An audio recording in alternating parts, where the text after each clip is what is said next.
ब्रह्मानंदं परमं केवलं ज्ञाननिधिं द्वन्द्वातीतं जगत्सदृशं सर्वस्यादिलक्ष्यम् एकं नित्यं मनोजलं सर्वधी साक्षिरूपं भावातीतं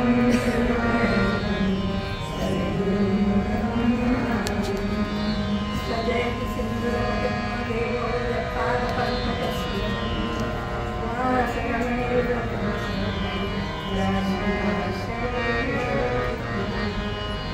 या कुन्देन्दुशारदारण्या या श्रीवत्ससायुधा या वीणामृतण्डमण्डितकरा या श्रीकरुणासना या ब्रह्माच्युतशङ्करप्रभृतिः देवैः सदा वन्दिता सा मां पातु सरस्वती भगवती विश्वेश्वराया। नमस्ते शारदे सरस्वती मतिप्रदे वसत्वं मम निर्वाणे सर्वविद्याप्रदाम् आपदामपहर्तारं दातारं सर्वसम्पदां लोकाभिरामं श्रीरामं नमः। मनोजवं मारुततुल्यवेगं जितेन्द्रियं जिनतां वरिष्ठं वातात्मजं मानयूतं श्रीरामं शरणं प्रपद्ये। गोरक्षजालन्धरचर्पटाक्ष अडवङ्गकानि प्रमच्छन्ति चौरङ्गिरेवाणकमलदृसंज्ञा भूम्या बभूवानवनप्रसिद्धा एतत् सुमधुकोद्वरति सदामनावे मम कार्याप्रति नवनाथवन्दने उक्ति नमस्कारभावे करामि। मूकं करोति वाचालं पङ्गुं लङ्घयते गिरिं यत्कृपातमहं वन्दे परमानन्दमाधवं गोपालकृष्ण भगवान् जय। पुण्डरीकवरदा श्री ज्ञानदेव पंढरीनाथ महाराज की जय। पार्वतीपते हर हर महादेव। अवधूत चिंतन श्री गुरुदेव दत्त अम्बा माता की जय। सतसंतन की जय। देवर्षि नारद महाराज की जय। मंगलम मातृदेवो भव पितृदेवो भव आचार्य देवो भव राष्ट्रदेवो भव। श्रोता वक्ता स्वामी समर्थ जय जय रघुवीर समर्थ जय जय रघुवीर समर्थ।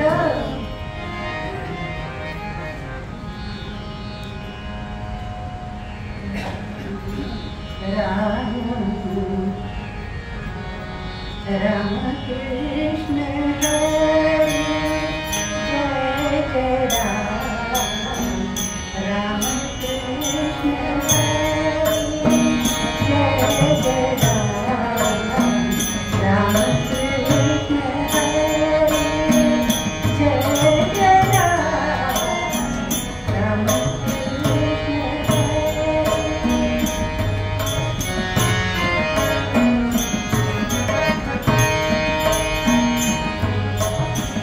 गोवर्धन धरे गोपाल नरते गोवर्धन धरे गोपाल नरते गोकुल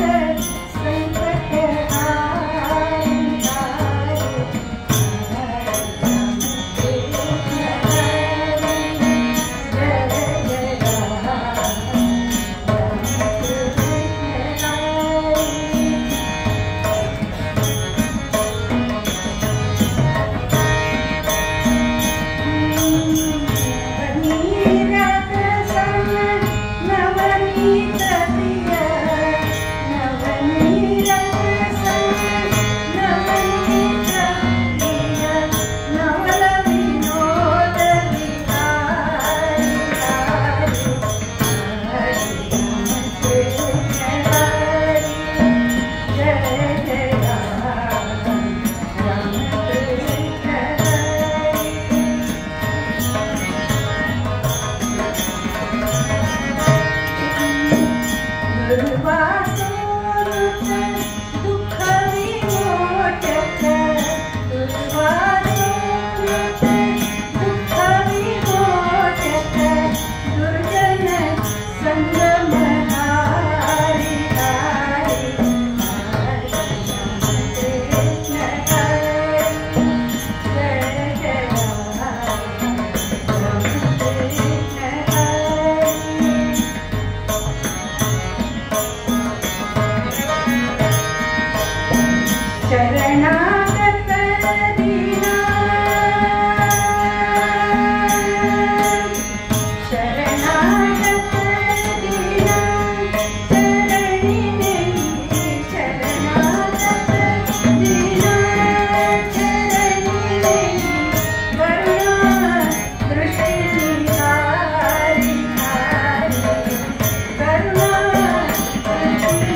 you.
अर्जुनाला रणांगणावरती गीता सांगितली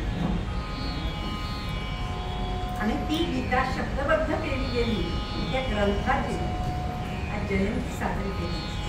म्हणजे नेहमीच्या सगळ्या जयंतींपेक्षा ही जयंती एक वेगळी आहे आणि याचं महत्व जगात सगळीकडे आहे की या गीतेचं तत्वज्ञान हे कुठच्याही काळात कुठच्याही वयात आपल्याला उपयुक्त असणार आहे. वेद, उपनिषद आणि गीता यांना प्रस्थानत्रयीच म्हटलं जातं, कारण मोक्ष मार्गाकडे वाटचाल करायची जी असते त्याचं मार्गदर्शन या तिन्हीमध्ये मिळत असतं. त्याच्यातलं गीतेचं स्थान हे सगळ्यात महत्वाचं आहे. श्रवणं कीर्तनं विष्णुस्मरणं पादसेवनं अर्चनं वंदनं दास्यं सख्यं आत्मनिवेदनं. नवविधा भक्ती सांगितलेली आहे. या नवविधा भक्तीच्या मार्गाने कोण कोण गेले हे एका श्लोकात म्हटलेले तेवढे सांगून मग आपण मूळ अभंगाकडे बोलू. श्रीकृष्ण श्रवणं परीक्षिते वैयासकी कीर्तने प्रल्हाद स्मरणे तदंग्रि भजने लक्ष्मी पूजने अक्रूरस्त्वन्वन्दने दास्ये च सख्यार्जुने देवस्यात्मनिवेदने पतिरपु सर्वस्य संपूजने गोपाल कृष्ण भगवान. या भगवद्गीतेतलाच अर्थ आपल्याकडे तुकाराम महाराजांनी जो सांगितलेला आहे त्या ज्या अभंगामध्ये आहे तो अभंग आज घेतलेला आहे. वरच्या श्लोकाचं जे निरूपण आहे ते नंतर करणार आहे. आधी अभंग मस्तकी सहारे त्याती आसी जाणे, मस्तकी सहारे त्याती आसी जाणे, तेव्हा देव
मस्तकी सहावे टाकियासी जाण तेव्हा देवपणा भोगाविले. मस्तकी पडवत दुःखाचे डोंगर सुखाचे माहेर सोडू नये. आपुली स्तुती निंदा अथवा मान टाकावा भूगोन पलीकडे. तुका म्हणे आता सांगू तुला किती जिण्याची फजिती करू नये. तुकाराम महाराज संत श्रेष्ठ आहेत, त्यांनी जगद्गुरु म्हटलं जातं. आणि जगद्गुरु संत श्रेष्ठ तुकाराम ही जीवनातल्या कुठच्याही बारीक सारीक घटनेवरती सुद्धा त्यांचे अभंग आहे. म्हणजे ओट लागले पाठीशी हिंडविते देशोदेशी. ओटा भेणे जिकडे जावे ओट येते तिकडे सवे. दोन्ही एक शब्दार्थ आहेत, वाच्यार्थ आहेत. त्याच्यात लिहिलेले ओट पाठीशी लागलाय म्हणजे इतकं बारीक. आणि दुसरा अर्थ होतो पोट पाठीशी लागणं. सतत भूक लागते म्हणून प्रयत्न सतत करत राहावे लागतात. काहीतरी कमाई केल्याशिवाय आपल्याला भागणार नाही. म्हणून पोट लागले पाठीशी हिंडविते देशोदेशी.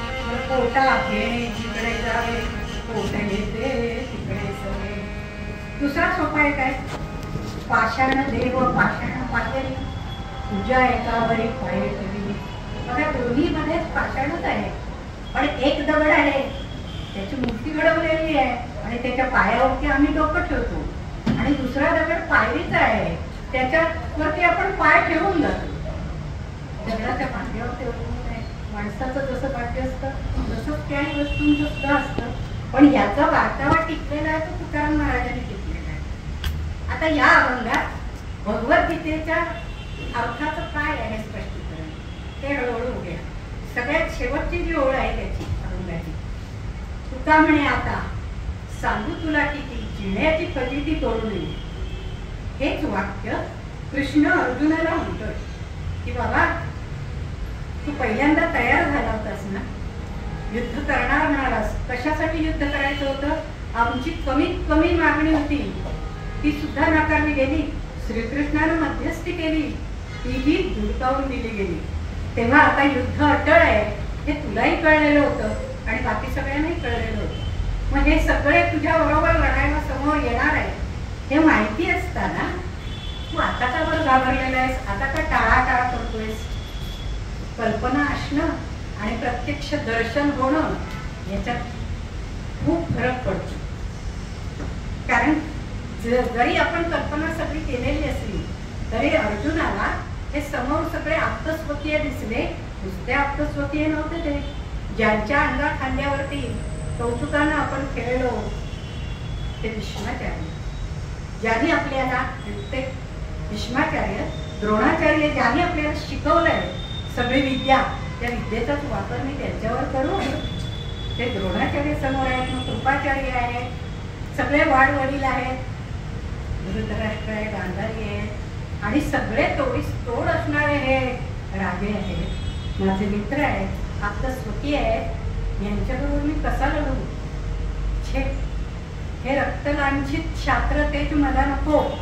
कृष्णाला तो सांगायला लागला त्याच्यापेक्षा संन्यास बरा. कृष्ण मनात म्हणाला वा वा, हे आता तुला समजते हो.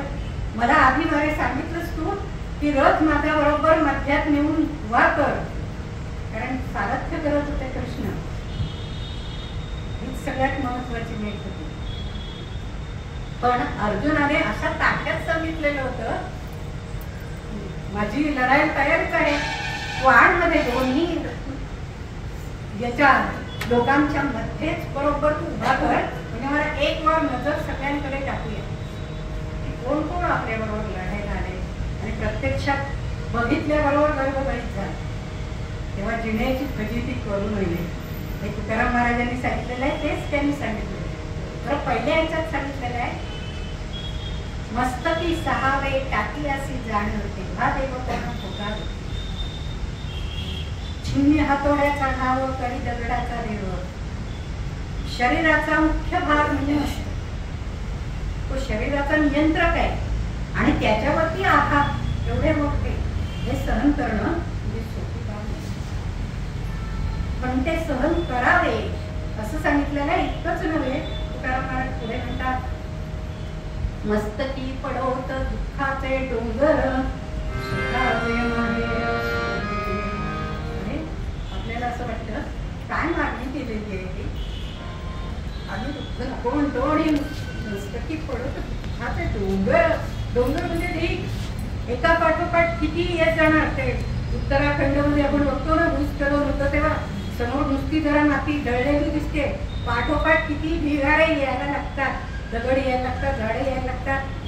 तसे मस्तकी पडवत दुःखाचे डोंगर. तू इथे लढायला उभा राहिलायस ना, हे एवढंच नाहीये तुला दिसतंय, एवढं बरंच दुःख पुढे आहे भोगायला.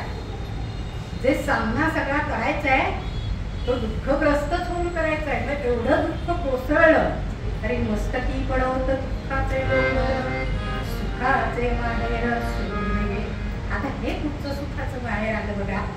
त्यांनी सांगितलेलं आहे परमेश्वराचं नामस्मरण हे सुखाचं माहेर. कलियुगाला लोक नावं ठेवतात, पण सत्ययुगात, त्रेतायुगात, द्वापार युगात किती वर्ष तपश्चर्या करावी लागत असे, यज्ञयाग करावे लागत होते. द्वापार युगात पूजा अर्चा करावी लागत होती, पण कलियुगात किती सोपं आहे, फक्त नामस्मरण करा. पण सतत नामस्मरण असेल तेव्हा तुम्ही हात मारली की धावून येणार, नाही तर आयत्यावर संकट आलं की फक्त कृष्णा धाव असं नको. द्रौपदीच्या बाबतीत तेच घडलेलं होतं. द्रौपदीनं आपली लाज राखण्यासाठी, कृष्णा तू लवकर का नाही आलास, मी किती वेळ वाट बघत होते. कृष्ण म्हणाला, हसला आणि म्हणाला, द्रौपदी जरा आठवून बघ बरं, मी कधींचा येऊन थांबलेलो होतो, पण तुझं दार मनाचं बंदच होतं. कशासाठी तर तू आजूबाजूला बघितलंस, भीष्माचार्य, द्रोणाचार्य, कृपाचार्य कोणीतरी आपले ज्ञान या ठिकाणी मांडून माझ्या अभूत रक्षण नक्की करतील. ते कोणीही तुला सहाय्य करायला तयारी दाखवली नाही. पुढे आशा होती, धृतराष्ट्राची गांधारी तरी स्त्री आहे, आपली सासू आहे, सुनेची अपूर्वशी जायला तिने देऊ नये यासाठी तिला तरी दया येईल. नाही, कोणी आलेलं नाही. पण आपले 5 पती तिने बघितले, मानत खाली घालून बसलेले होते, कारण ते हरलेले होते, पणाला लागून हरलेले होते, त्याच्यामुळे त्यांचंही काही चालत नव्हतं. हे सगळं झाल्यावर तू म्हणालीस कृष्णा धाव म्हणून, किती उशीर लावलास तूच, आणि मला सांगतेस लवकर का नाही आलास म्हणून. तू आधी बाकीच्यांची वाट बघत बसलीस आणि मग मला हात मारलीस. मी असं नाहीये, मी तुम्ही आर्ततेनं जेव्हा हात माराल तेव्हा लगेच जाऊन येतो, पण तुमची आर्तताच नसते, कारण मी पण असते ना. माझ्या काही कल्पना आहेत त्या मी चालवून बघेन, आणि काहीच साधलं नाही की मग देवाला आर्ततेनं हात मारता, म्हणजे तुम्हीच उशीर लावता, हे चुकीचं आहे. त्याच्यामुळे सुखाचे माहेर सोडू नये, म्हणजे नामस्मरण कधीही सोडू नये. आणि नामस्मरणाच्या अटी नाही आहेत. अहो येता जाता वामनपंडित काय सांगतात, अहो येता जाता उठत बसता काम करिता, सदा देता घेता वदनी बदता ग्रास देता. पुढचं सगळ्यांना माहितीच आहे. म्हणजे प्रत्येक क्षणी केव्हाही म्हणा नाव द्यायला सोळं ओळं कर्मकांड असं काहीही नाहीये. केव्हाही घ्या, कसंही घ्या. नारद मुनींनी सांगितलं होतं ना वाड्यापोळ्याला, वाड्यापोळी म्हणायला मला देवाचं नाव घेत नाही, मला फक्त लोकांना मारायचं आणि मरा मरा मरा मरा असं म्हणायचं. अरे सोपं आहे म्हणाले, बघ तू मरा मराच म्हण, मरा मराचं राम राम होईल आपोआप, मरा मरा मरा मरा मरा मरा होत देतात त्याच्याबरोबर, आणि देव त्याच्यातली भावना जाणतो. तुम्हाला कसं येत आहे, वेळ वाटणं होत आहे की काय, श्लोक म्हणतात काही चुकतंय की काय, असं नाही तो बघत. तो आपली भावना फक्त बघत असतो, आणि मग त्याचं राम राम झालं. बरं ठरवणारे कोण?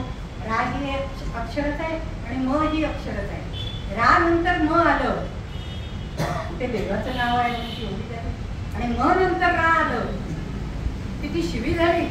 हे ठरवणारे कोण? तुम्ही माणूसच, परमेश्वर नाही असं म्हणत.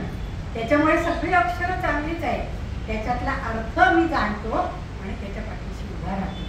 बरं हे नाव कसंही घ्या, केव्हाही घ्या, कुठेही घ्या, बंधन नाहीये.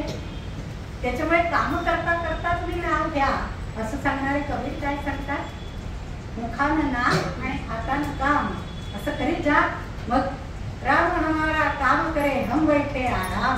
ते मी सांगून टाकलं तिथे, मग मला काही वेगळंच करावंच लागत नाही. माहिती आहे आपल्याला कबीराचे कबीराचे कौशल्यचा राम पाहिजे, कौशल्यचा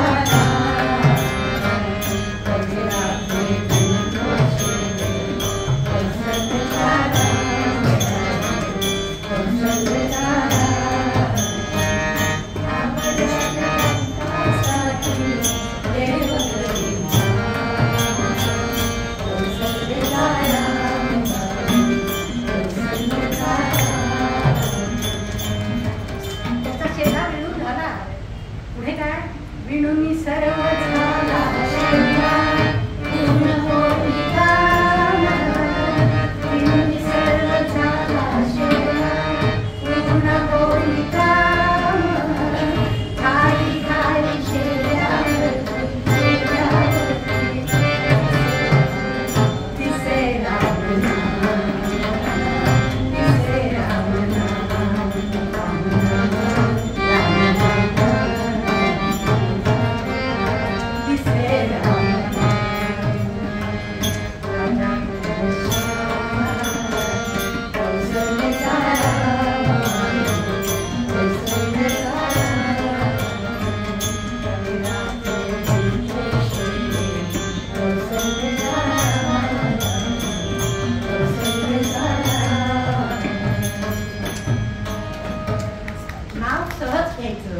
हे सांगत असताना तर गोंदवलेकर महाराज आपल्याला सांगतात, नाम सदा बोलावे, नाम सदा बोलावे, गावे भावे जनासी सांगावे, आची सुबोध गुरूंचा नामा परतेन सत्य मानावे. शेवटी म्हटलेल्या त्या प्रार्थनेत, प्रेमात राम रमतो, प्रेमाला मोल ना जगा माझी, आची सुबोध गुरूंचा गुरुराया दाता प्रेमाची. अरे तो मुकेलेला फक्त प्रेमाचा आहे, पण म्हणून नाव घ्या सतत, सुखाचे बाहेर सोडू नये. हे नाव घेता घेता किती होतं बरं, त्याला खर्चही लागत नाही. पूजा पाठ करायचं आला, यज्ञ याग करायचं आला तर त्याला पैसा लागतो भरपूर, तपश्चर्या करायला लागतं. तर शरीराची आखणी किती होते आपल्या, इथे काही करावं लागत नाही. खर्चन खोटे मीराबाई काय सांगते, खर्चन खोटे चोरन लूटे, खर्चन खोटे चोरन लूटे, दिन दिन बढ़ते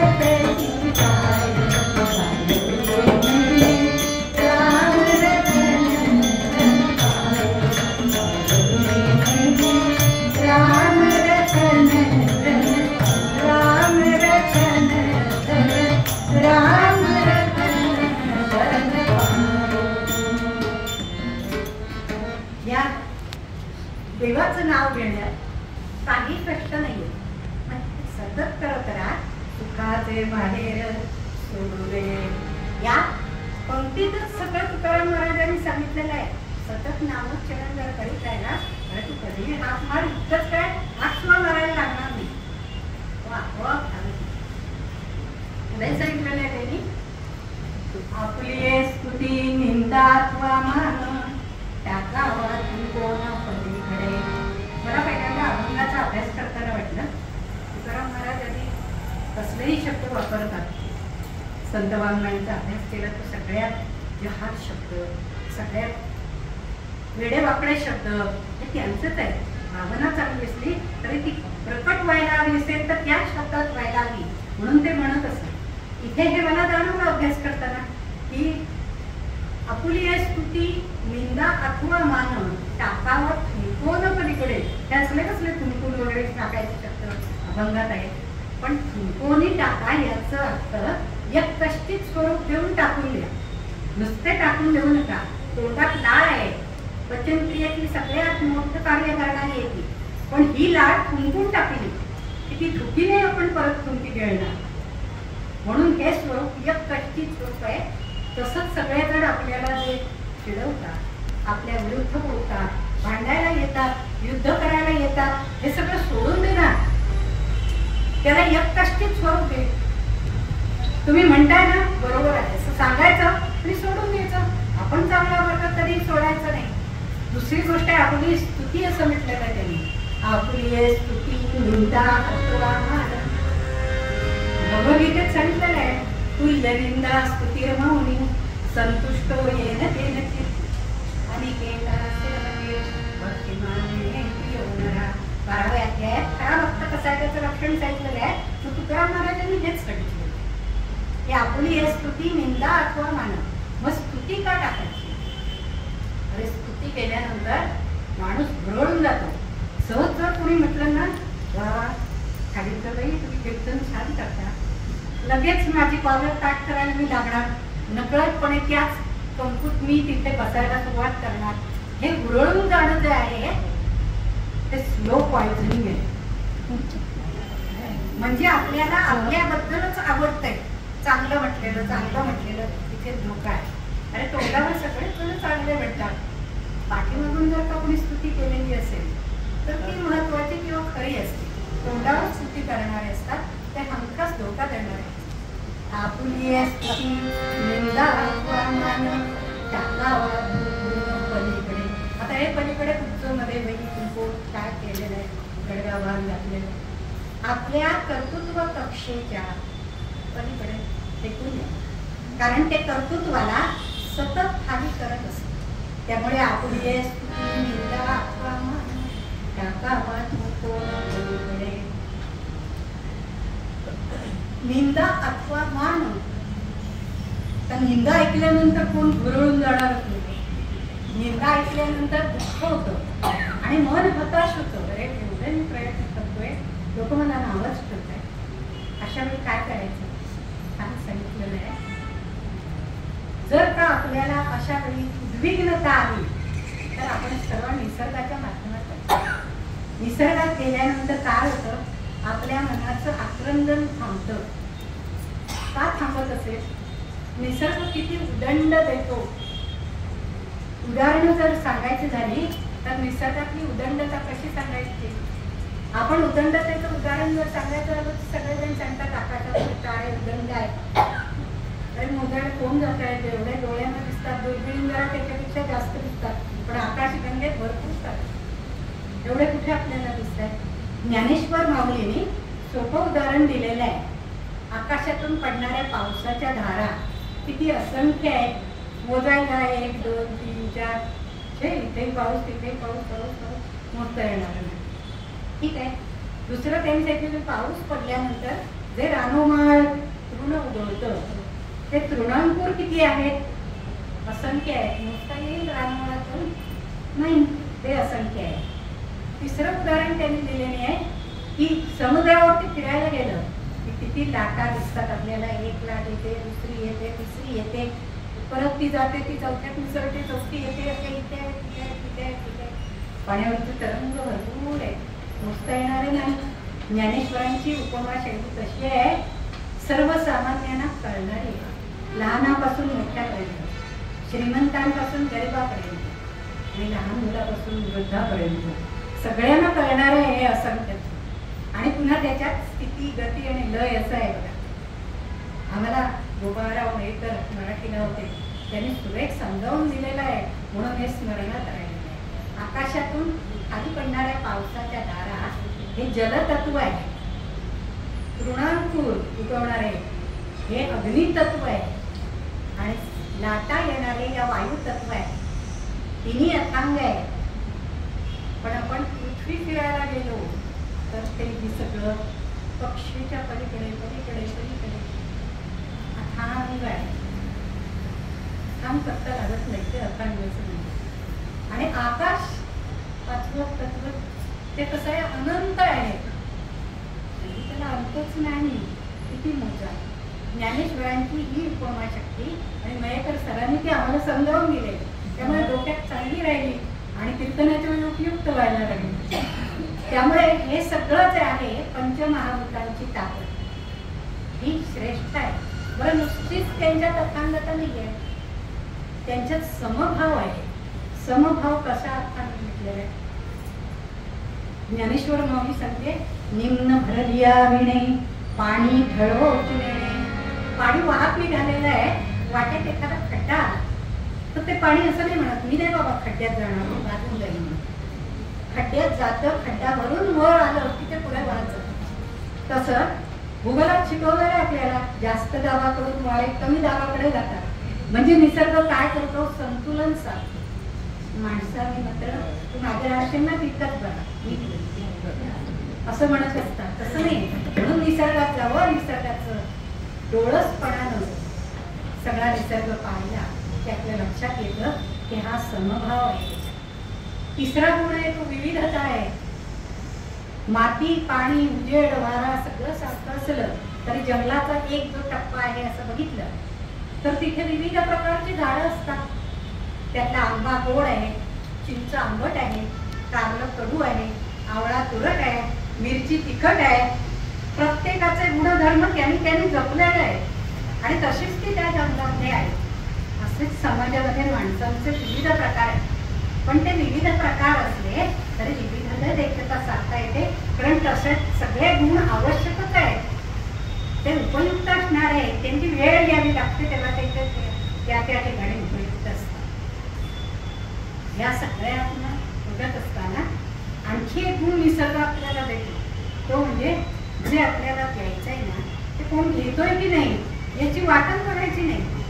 बघा, सूर्य उगवतो, मावळतो, जो तो प्रकाश देतो, सगळ्यांना ऊर्जा मिळते, तो काही विचार करत राहत नाही माझ्या उजेडाचा कोणी फायदा देतो की नाही देतो, अजिबात बघत नाही. वृक्ष बघा, सावली देत असतो, येणाऱ्या जाणाऱ्यांना सावली देत असतो.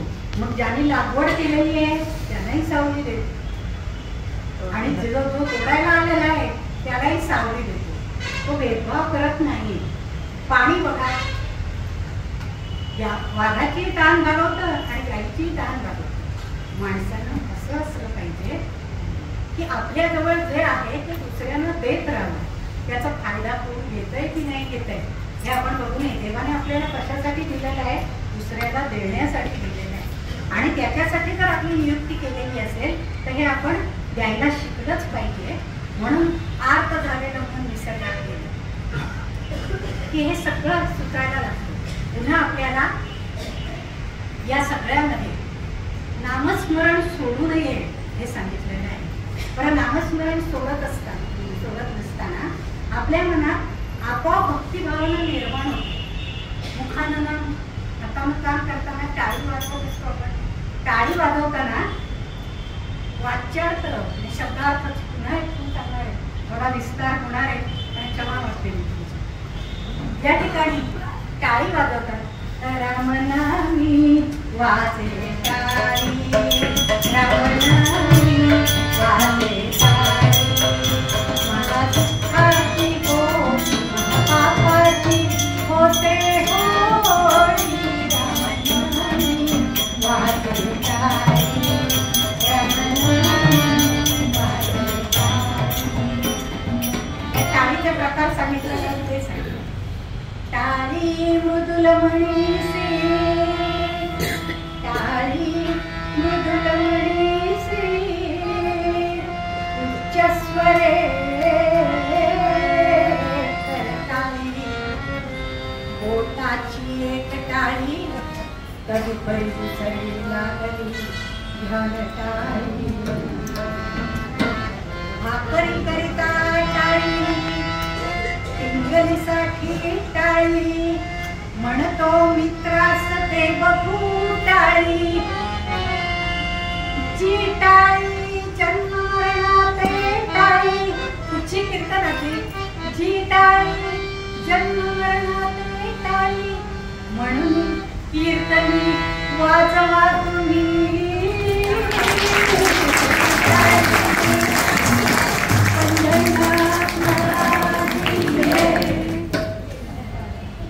प्रकार आहेत आणि त्याच्यात सांगितलेलं असतं. बरं, वागण्याची सुद्धा पद्धत सांगितली आहे.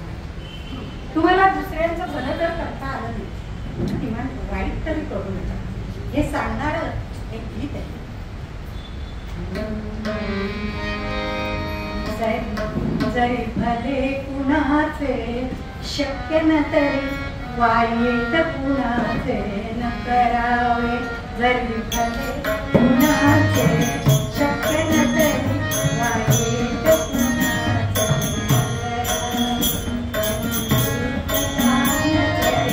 न कधी भले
या सगळ्यांना काय होतं जे आपल्याला उपनिषदकार सांगतात ना, एकम सद्विप्रा बहुधा वदन्ति.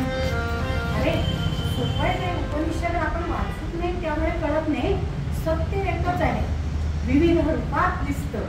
कसं आहे, लाईट एकच आहे, वीज एकच आहे. पण ट्यूबमधून आली की उजेड देते, फॅनमधून आली की वारा देते, शेगडीतून आली की ऊब देते, वीजमधून आली की गारवा देते, रेडिओतून आली की शब्द ऐकवते, आणि टीव्हीतून आली की चित्रे दाखवते, आवाजही ऐकवते. पण लाईट गेले हे सगळं ठप्प होते. एकदम सत्य एक आहे. विप्रा बहुधा वदन्ति, अनेक रूपात दिसतं. माणूस एक, बाळ्या म्हणतात, बंड्या म्हणतात, ऑफिसमध्ये गेल्यानंतर त्याला भाऊसाहेब म्हणतात, रावसाहेब म्हणतात. व्यक्ती एक, रूप अनेक. व्यक्ती एक, नाती अनेक. कसे, कोण तो बाबा आहे, मामा आहे, काका आहे, आजोबा आहे, मुलगा आहे, नातू आहे. व्यक्ती तीच, ओळख प्रत्येकाची वेगवेगळ्या नावाने असते. एकदम सद्विप्रा बहुधा वदन्ति.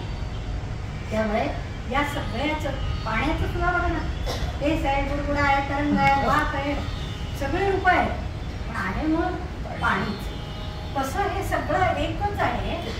विश्वात्मा सुद्धा एकच आहे. विविध नावानं तो ओळखला जातोय.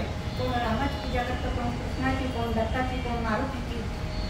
विविध रूप असली तरी मूळ एकच आहे. तसंच या सगळ्यामध्ये एकदम सद्विप्रा बहुधा वदन्ति. आणि हे सतत चक्र आहे, अवघ्यावर फिरणार कालचक्र. याला भवचक्र असं नाव म्हणतात. भवचक्राचे फेरे हे राहणगाडग्यासारखे असतात. सुखानंतर दुःख, दुःखानंतर सुख, दिवसानंतर रात्र, रात्रीनंतर दिवस, हे चालूच आहे. आणि याच्यात काय होत आहे, या भवचक्रामध्ये, या त्यामध्ये होणं आहे, जाणं आहे, जन्मणं आहे, मरणं आहे, घडणं आहे, मोडणं आहे, प्रस्थापित होणं आहे, विस्थापित होणं आहे. सगळ्या क्रिया सातत्यानं चालू राहतात आणि त्या बदलत्या असतात. त्याच्यामुळे आपण एकाच गोष्टीकडे बघत राहत नाहीये. सुख दुःखाचे खेळ हे सातत्यानं चालू असतात. हेच अर्जुनाला कृष्ण सांगतोय. तुकाराम महाराज ते करतात आणि हे सगळं करतात. सोपं आहे ते, म्हणजे सुखाचे माहेर सोडले. याच्यासाठी तू सातत्यानं नामस्मरण करत राहा. बरं, नामस्मरण करताना गुरु लागतो वगैरे असं काही नाही. गुरु आपैसा भेटे, तुम्ही त्या मार्गावरती चालत राहा. गुरु तुम्हाला आपणावून भेटतो. मग या सगळ्या गोष्टी करण्यासाठी तुकाराम महाराजांनी शेवटी काय सांगितलेलं आहे? हे सगळं मी तुला काय सांगतोय? जिण्याची फजिती करूये. कृष्ण अर्जुनाला काय सांगतोय? जिण्याची फजिती करूये. अरे हे सगळे लढणार आहे, तुला माहिती आहे ना? मग उठ, लढण्यासाठी सिद्ध हो. तू मला क्षत्रिय धर्मात काय वाईट आहे आणि काय चांगलं आहे ते तू मला सांगतोस. असं बरोबर नाही. त्याला लढण्यासाठी उद्युक्त करण्यासाठी कितीतरी प्रयत्न कृष्णाला करावे लागले आणि मग तो तयार झालेला आहे. सहजासहजी तयार नाही झाला. त्याच्यामुळेच गीतेचे 18 अध्याय झालेले आहेत, 700 श्लोक झालेले आहेत. मग 1 ते 6 या अध्यायामध्ये कर्मयोग सांगितलेला आहे. 7 ते 12 मध्ये भक्तियोग सांगितलेला आहे. भक्त माझा कसा असतो याची सगळी लक्षणं सांगितलेली आहेत. आणि पुढे 13 ते 18 मध्ये तरी काय सांगितलेलं? ज्ञानयोग सांगितलेलं आहे. 18वा अध्याय हे तर गीतेचं सार आहे. त्याच्यामुळे एकाध्यायी गीता पण म्हणतात त्या 18व्या अध्यायाला. आणि 9व्या अध्यायामध्ये सत्वांश सांगितलेलं आहे. काय सांगितलेलं आहे? अरे देव कसला कुठेलेला आहे? पत्रम पुष्पम फलम तोयम. तू मला काळजी दे. आदिवासी लोक याच न्यायानं वागतात का? आदिवासी समाज बघा, ते शिकारीला जेव्हा जातात तेव्हा कुठच्याही झाडाचं पान घेतात आणि खालचा एक दगड घेतात.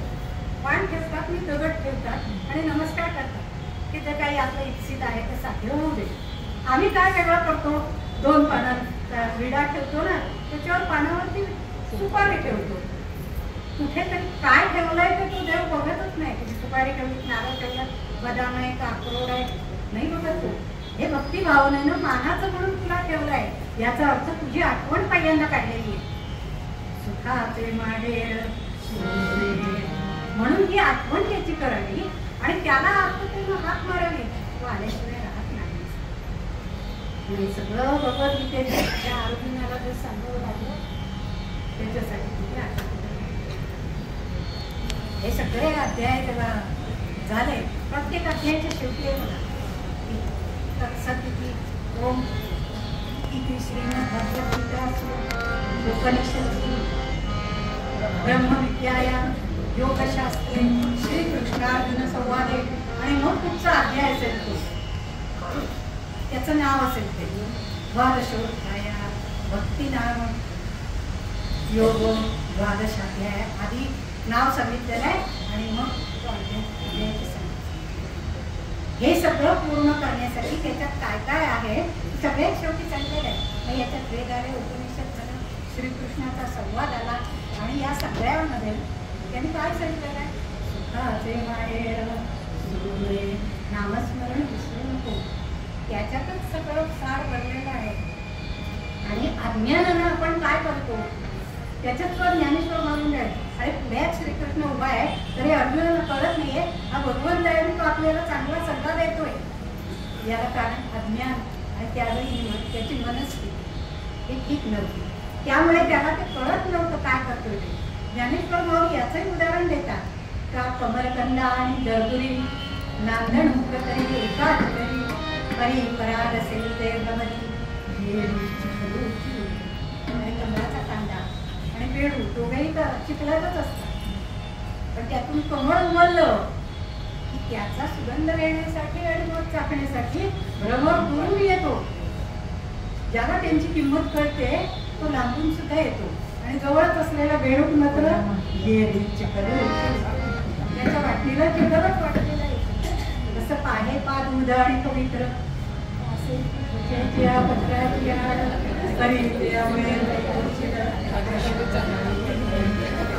काय म्हणतात त्यांच्या सणावरती गोचिड असतो.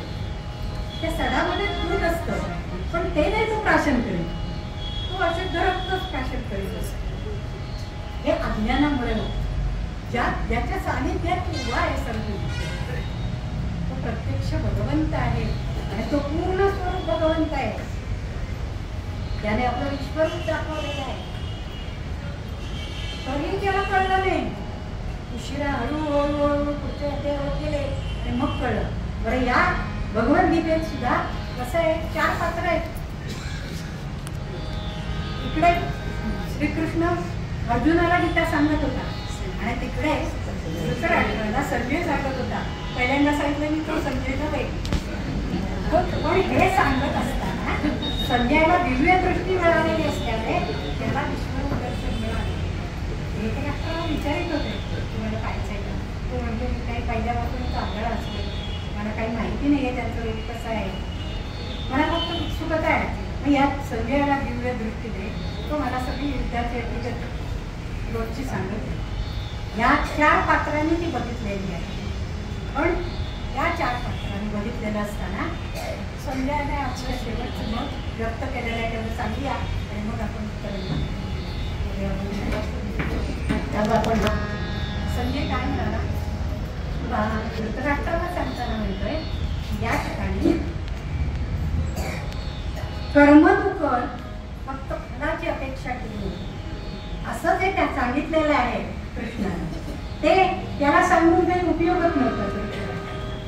म्हणून तो फक्त एवढंच म्हणाला, यत्र योगेश्वरो कृष्ण यत्र पार्थो धनुर्धरा.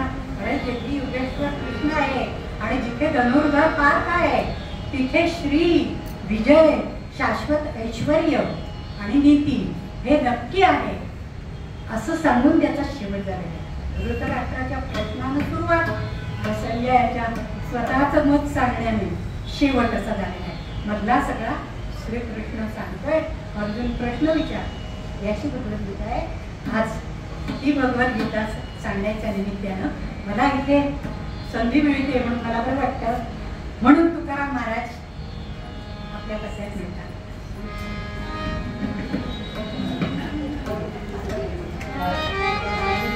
मस्तकी सहावे टाकिया